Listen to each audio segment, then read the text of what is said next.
Hello, everyone, and welcome again to Hey USA Video Podcast. I'm Brant James, joined as always by Nick Garcia. Nick, how are you? I'm doing pretty good, Brant. It's another Monday. It's kind of stormy out. The White Sox are still leading the division, made some good trades, so it's a great day. Absolutely. Well, in honor of or in anticipation of the Department of the Interior perhaps finally ruling whether the much ballyhooed Florida and Seminole Tribal Florida sports betting compact is going to pass legal muster this week, the first week of August. I'm here at Derby Lane, change of venue, a vaunted old Greyhound track, which is now a poker hall because Greyhound racing was outlawed in Florida a couple of years ago. But, you know, nice and pretty. And as we were talking about before I hit the record button there, way back there over my right shoulder, 20 years ago this year, George Clooney, Carl Reiner, and Brad Pitt shot that very famous scene from Ocean's 11 that made the locals so happy. So there we are. Looks pretty good. What's the weather like there? It's Florida in the summer. That cloud that's right there that you can't see is going to go over there, and it's going to storm on top of my house. And it'll do it again tomorrow. Always good. You know what they say. So what do we got to talk about this week? Well, this week I'm working on high stakes fantasy football. Sometimes you would assume that your high stakes fantasy football game, you pop in $50 and hope to get it back or hope to make a couple $100 is a big deal. I'm doing a story on a company that specializes in very high stakes fantasy football. I also got a chance to speak to the winner of that league the last 2 years, who raked in, $750,000 in winnings from fantasy from winning that league. Wow. He doesn't need the money. He's an ear, nose, and throat specialist from Houston, and I take it he's not married because he has a lot of time to dedicate to this. Yeah. But it's pretty fascinating because there was a thought that these guys that really need the juice would have transferred to sports bet. He's in Texas. He can't do it legally, but he's certainly flown himself somewhere and done it. He chooses to play fantasy football for the big stakes. He has upwards of 100 or so teams. He plays it a lot, but he researches it a lot. He spends a lot of money to get in the leagues. And he says he has no desire to play fantasy football. The juice to play sports bets. The juice for him is drafting, combing the waiver wire, and then sticking in his buddies' faces, and then a big briefcase full of money at the end of it's not so bad either. I mean, it's always fun when you're taking money from people you know, right? Yeah.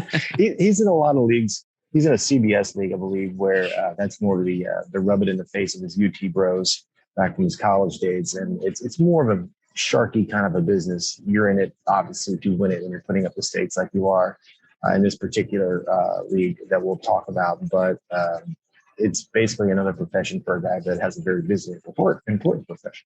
Yeah, Texas has really been, I mean, I can understand why he's playing fantasy sports and not sports betting being from Texas. I mean, that is still one of the states that everyone they have their eye on. Hopefully, I think it's 2023 that they could get back to the table and talk about it. So maybe talk to that guy in about 2 years and see if he'll make the switch. Yeah, it'll be interesting. Texas, as you mentioned, Texas, California will be the big prize if Florida behind me actually legalizes. If that very controversial component allowing the Seminole tribe to offer statewide betting instead of just on tribal land, even if the servers are located there, it'd be a legal precedent. That'll be very interesting. That's something we're really looking forward to. That people that think that this isn't going to fly pin their analysis on that, but that is just not going to work. Isn't that decision coming soon?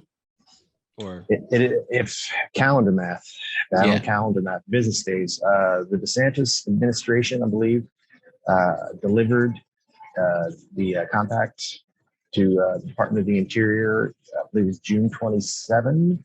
They had 45 days. So if you skip your weekends and you count forward and you round up, you forget your holidays, it should be a roundish 5th, which is this week. That is, could we think of a more impactful thing that might come through this week? I mean, I feel like Florida is the big money grab. If they can pass sports betting, it kind of puts the ball in Texas and California and makes them think if Florida can do it, then probably we can do it too. Yeah, it's one of the holy trinity, the ones that everyone wants because of the population. Almost 22 million people here.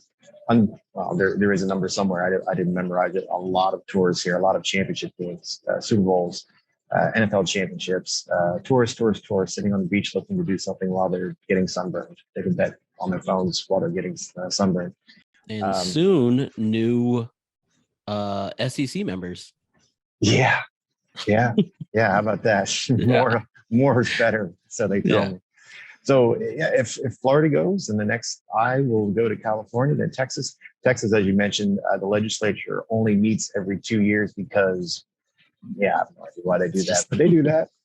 Yeah. Odd numbered years. So Texas is going to be a bit, they can stew on it. We'll see how that goes. I would say that the one thing that's, switching gears, gaming space, I wouldn't say that I'm doing a story on it. I would say that it's a big thing to monitor is the news of this Evander Kane from San Jose Sharks that has been implicated or been his wife said that he's been betting on games.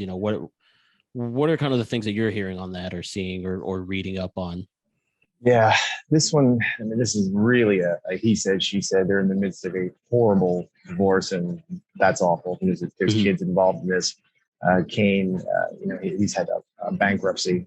He was chased down for, I believe it was $500,000 in markers from the Cosmopolitan a few years ago. And that case was dropped. We don't know exactly what happened to finalize that case, if it was settled out of court or not.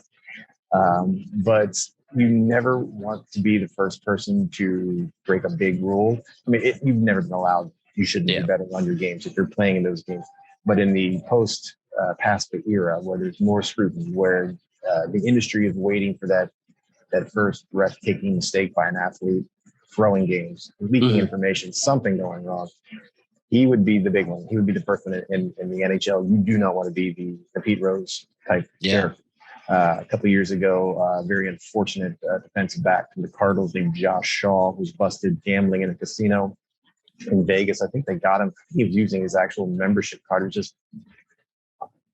He should know better. He should know better. Yeah. He was suspended throughout the 19 season, the 20 season. He just got reinstated. Yeah. I mean, there are a lot of injuries involved. It's not like he was ready to come back, and it was a convenience that they were able just to sort of put him in a folder. He just got reinstated. So this, with sports betting as a revenue stream, with NBC having official sports betting outlets, I believe there's just PointsBet, media outlets eating sports books and vice versa. They need the cash to keep pouring down like a waterfall, and integrity, #integrity, is going to be a big deal. And anyone who goes afoul of that is going to get hammered. And if it's Evander Kane, he's really going to get hammered for this. But we won't know until September. The vow from the Bill Daly, the Lord of Discipline at the NHL, said before camp, and that's September-ish. Yeah. So it'll be a bit.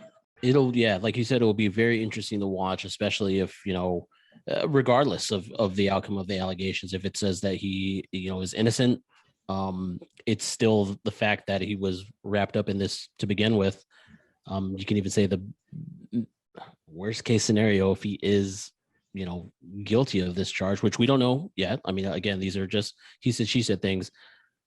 It puts a pretty good exclamation point on integrity fee and why, that was a big push, the old time post-PASPA era.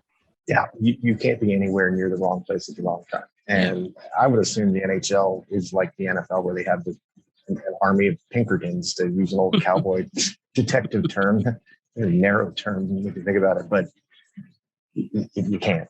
You can't. Yeah. You can't be involved. So what else? What's before we wrap up, what's the last thing you got, that you're focusing on and watching? What's a big story that you kind of see on the horizon? Business-wise, Caesars transforming, William Hill transforming into Caesars all across the country. That's a very big deal.